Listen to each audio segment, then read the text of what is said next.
Hi, everybody. Okay, so for this, talking about this episode, Bo, I'm going to do things a little bit differently. I'm going to talk about the one, there are two storylines. I'm going to talk about the one I don't really like that much, and then I'm going to end with the one I really like a lot. And that's going to tie in with why Murielle Hillaire gets my hashtag, but I swear I'll get to it. Okay, so going not in order here.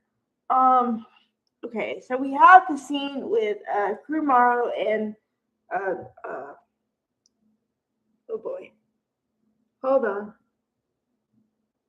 Kumaro and Sydney Bullock about I thought they were gonna kiss, but they kind of I don't know dealt with it because he said there's a lot of chemistry here, and do I want to pursue it? Yes, but I can't give up on Electra. And I was like, oh man, okay. So meanwhile, RJ is trying to convince Electra that she should stay away from Will, right? You know how long that's gonna last? Like 2 minutes. Oh boy, they are totally doing a Romeo and Juliet situation with these people. Totally. And I talk about it all the time. And even somebody said it's like a Shakespearean tragedy.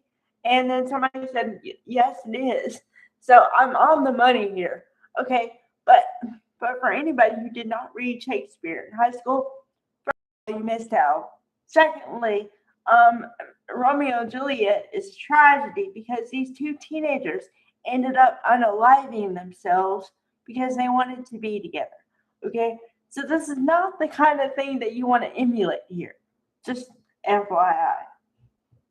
Okay, so the last scene, and then I'll get to the good part, is Will goes to see Electra. And I'm like, oh man. Okay, because he's begging her to come home to him. And she's got the crying face where she's about to cry, bust out in tears again.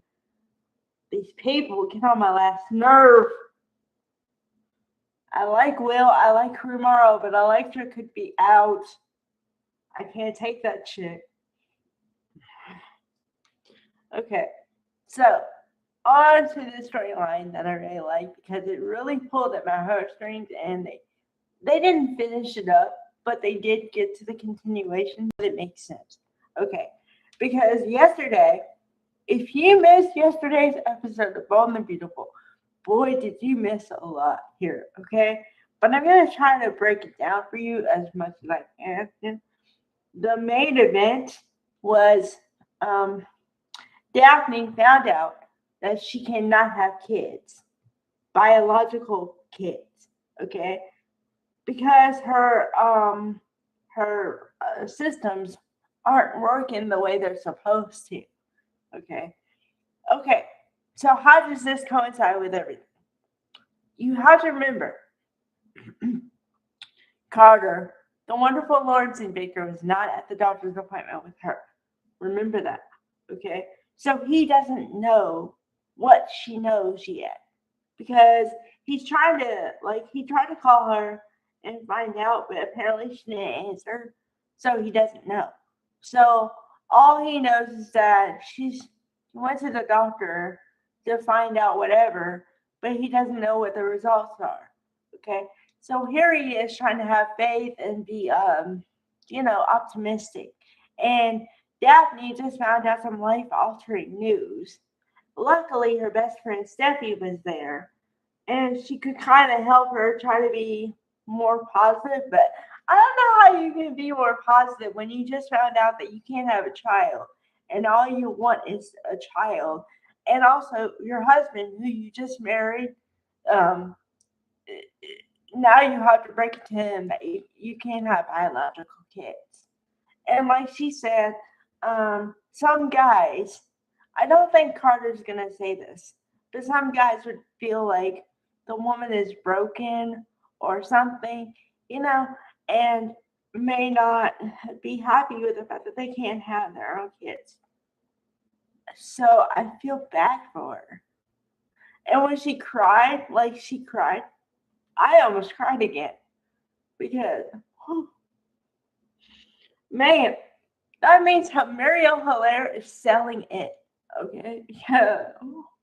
And if you knew the arc I took with this character, you would understand. Because in the beginning, I didn't like her not the actress, but the character. Because didn't get it. I didn't get it. Okay?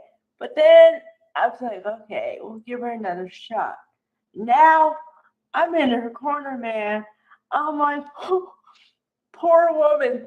And poor guy too, because when he finds out, okay, well, this is kind of projection on my part. But I would think that when he finds out, he's gonna be sad. He might even cry. But I don't think he's gonna be so happy. But he's gonna be okay with it. And he's gonna give her the alternatives of like what they could do. But see, the thing is, she has to be willing, because at this point, she's not willing at all. Because the Dr. Lee, was trying to tell her alternatives, and Steffi was trying to tell her too. And she's like, but you don't get it. I can't have biological children. I want my own child. I don't want somebody else's. And I'm like, whoa, jeez. I feel bad for her. I feel really bad for her. Oh, and from the guy's perspective, because Carter was talking with the guys, and they said that, well, it takes time. So they just think it's a timing issue. But then again, like I said, he doesn't know anything about what she found out. He doesn't know anything. Oh, man. Okay. So then there was a little storyline, a little bit of like what's going to happen with the Forrester creations, whatever, but I don't know. Not that I'm not into it, but it's just like, whatever. Feels like an aside to me, but anyway. So yeah, I'm really invested in this fertility thing.